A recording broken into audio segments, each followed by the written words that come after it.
Welcome to the Slop Farm. Enjoy the video. In this video, I will explain how to make Joshua Weissman's biscuits. We'll dive into creating those signature flaky, buttery layers that make these biscuits truly special.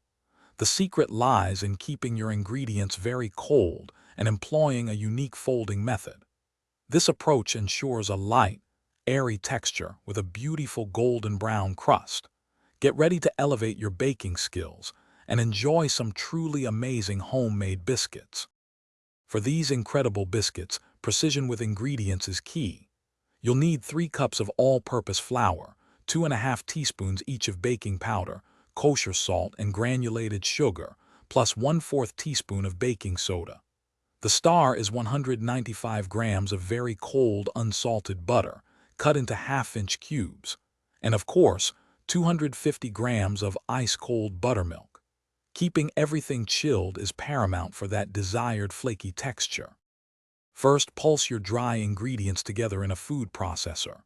Then, add the cold butter and pulse just a few times until it resembles large pea-sized crumbs. Transfer this to a bowl, add the cold buttermilk and mix with a fork until a shaggy dough comes together.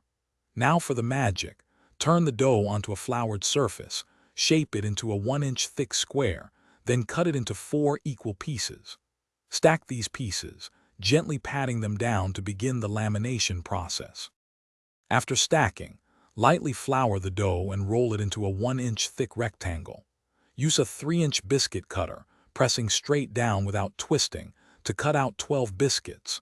Place them 2 inches apart on a parchment-lined baking sheet and freeze for about 15 minutes to firm up the butter. Preheat your oven to 425 degrees Fahrenheit. Bake for 15 to 18 minutes, or until they achieve a beautiful deep golden brown color. Enjoy your perfectly flaky, homemade biscuits. Thanks for watching. Consider subscribing if we helped you today.